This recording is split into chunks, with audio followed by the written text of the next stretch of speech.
आज मैं फिर इंग्लिश टीचर जीवत प्रसाद अपने basic to advance English coaching centre के माध्यम से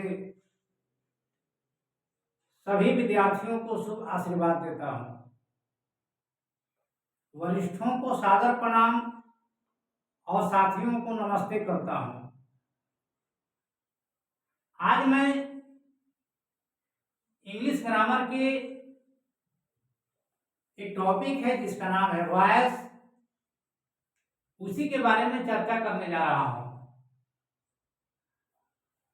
वॉइस क्या होता है? वॉइस को हम लोग हिंदी में वाच्य कहते हैं। हिंदी में हम लोग वाच्य का परिभाषा देते हैं।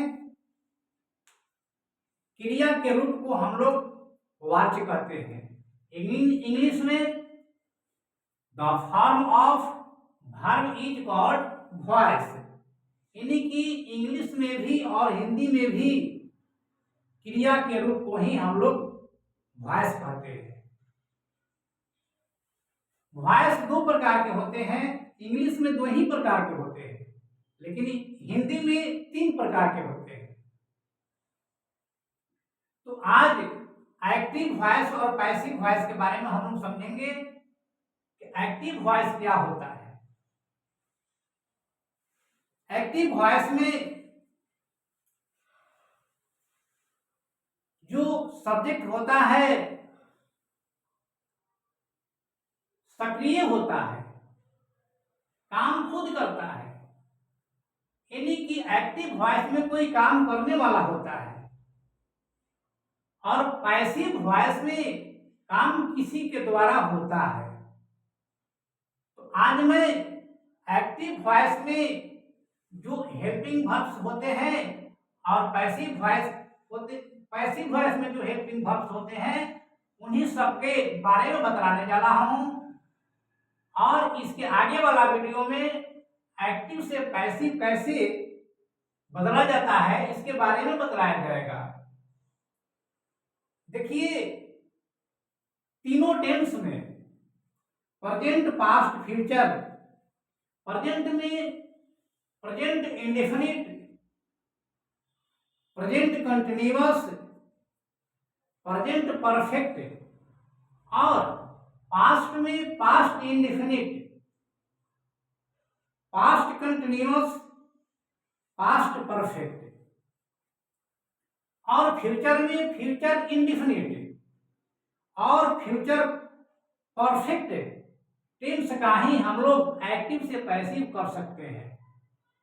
जैसे कि मैंने बोर्ड पर लिखा है कि प्रेजेंट इंडेफिनिट का हेल्पिंग वर्ब क्या होता है, यहां पर लिखा गया है।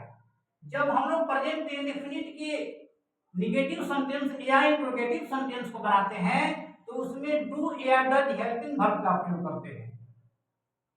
ये सब एक्टिव वॉइस में होता है, लेकिन जब इसको हम लोग पैसिव वॉइस में चेंज करते हैं तो is, are, I am subject के अनुसार हम लोग लगाते हैं। प्रेजेंट कंटिन्यूअस का हेल्पिंग वर्ब होता है इज, आर, आई एम, लेकिन जब यही पैसिव वॉइस में जाता है तो is being, I am being, are being हो जाता है। प्रेजेंट परफेक्ट टेंस में हैज और हैव का प्रयोग करते हैं हेल्पिंग वर्ब के रूप में, लेकिन यही जब पैसिव वॉइस में जाता है तो हैज बीन और हैव बीन हो जाता है। पास्ट इंडेफिनिट टेंस में हम लोग डिड हेल्पिंग वर्ब का प्रयोग करते हैं। जब हम लोग पास्ट इंडेफिनिट के सेंटेंस को निगेटिव और इंट्रोगेटिव बनाते हैं तो डिड के बाद हम लोग निगेटिव बनाएंगे तो नॉट लगा देंगे, इंट्रोगेटिव बनाएंगे तो सब्जेक्ट के पहले डिड लगाएंगे। लेकिन यही जब पैसिव वॉइस में हम लोग बनाते हैं तो सब्जेक्ट के अनुसार वाज और वेयर का प्रयोग करते हैं। पास्ट कंटिन्यूअस में पास्ट कंटिन्यूअस का जो हेल्पिंग वर्ब्स होता है वो वाज और वेयर होता है और पैसिव वॉइस में वाज बीइंग, वेयर बीइंग होता है। पास्ट परफेक्ट टेंस में हैड हेल्पिंग वर्ब का प्रयोग करते हैं, लेकिन यही जब पैसिव वॉइस में होता है तो हैड बीन का प्रयोग करते हैं। फ्यूचर इंडेफिनिट टेंस में शैल या विल का प्रयोग करते हैं, लेकिन जब पैसिव वॉइस में इसको लिखते हैं तो शैल बी और विल बी का प्रयोग करते हैं। फ्यूचर परफेक्ट टेंस में शैल हैव एक्टिव वॉइस में या विल हैव का प्रयोग करते हैं, लेकिन जब पैसिव वॉइस में होता है तो शैल हैव बीन या विल हैव बीन सब्जेक्ट के अनुसार हम लोग लगाते हैं। तो इस तरह से जो टेंस के 8 प्रकार के जो एक्टिव वॉइस होते हैं उन सबका एक्टिव वॉइस का हेल्पिंग वर्ब्स और पैसिव वॉइस का हेल्पिंग वर्ब्स को मैंने बोर्ड पर लिख रखा है। आप लोग इसको नोट कर लीजिएगा और याद कर लीजिएगा। आगे जो वीडियो होगा एक्टिव वॉइस से पैसिव वॉइस में किसी सेंटेंस को हम लोग कैसे बदलेंगे उसी के ऊपर वीडियो बनाया जाएगा। वीडियो अच्छा लगे तो आप लोग सब्सक्राइब और लाइक और शेयर कर दीजिएगा। जय हिंद, जय भारत।